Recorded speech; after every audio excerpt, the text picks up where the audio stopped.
एमियन interglacial से पहले रहने वाले पूर्व और प्रारंभिक निएंडरथल कम झात हैं और ज्यादातर पश्चिमी यूरोपीय स्थलों से आते हैं।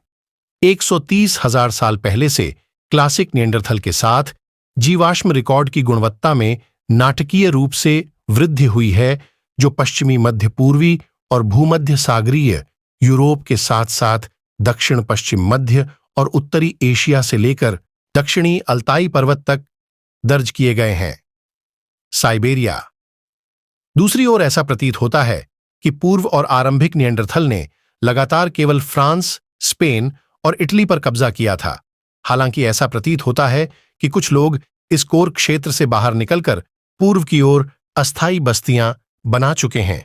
बहरहाल दक्षिण पश्चिमी फ्रांस में पूर्व प्रारंभिक और क्लासिक निएंडरथल के स्थलों का घनत्व सबसे अधिक है। निएंडरथल यूरोप पर स्थायी रूप से कब्जा करने वाली पहली मानव प्रजाति थी, क्योंकि इस महाद्वीप पर पहले के मनुष्यों द्वारा केवल छिटपुट रूप से कब्जा किया गया था।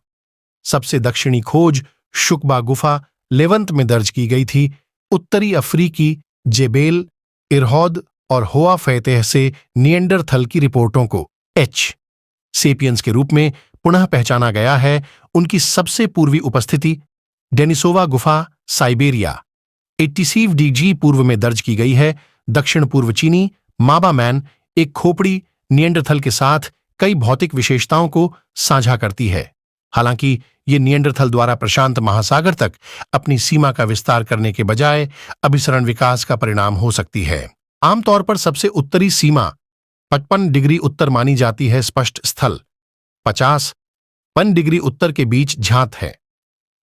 हालांकि इसका आकलन करना मुश्किल है, क्योंकि हिमनदों की प्रगति अधिकांश मानव अवशेषों को नष्ट कर देती है और पुरामाणव विज्ञानी ट्राइन केलबर्ग नील्सन ने तर्क दिया है कि ए दक्षिणी स्कैंडिनेवियाई कब्जे के साक्ष्य की कमी पूर्व स्पष्टीकरण और क्षेत्र में अनुसंधान की कमी के कारण है। मध्य पुरापाषाणकालीन कलाकृतियां रूसी मैदानों पर 60 डिग्री उत्तर तक पाई गई हैं, लेकिन इनका श्रेय आधुनिक मनुष्यों को दिया जाता है। 2017 के एक अध्ययन में उत्तरी अमेरिका में 130,000 साल पुराने कैलिफोर्नियाई सेरुट्टी मास्टोडन साइट पर होमो की उपस्थिति का दावा किया गया था, लेकिन इसे काफी हद तक अविश्वसनीय माना जाता है। यह अज्ञात है कि पिछले हिमनद काल की तेजी से उतार चढ़ाव वाली जलवायु ने निएंडरथल को कैसे प्रभावित किया, क्योंकि वार्मिंग अवधि अधिक अनुकूल तापमान पैदा करेगी, लेकिन वन विकास को प्रोत्साहित करेगी और मेगाफौना को रोक देगी, जबकि ठंडी अवधि विपरीत पैदा करेगी।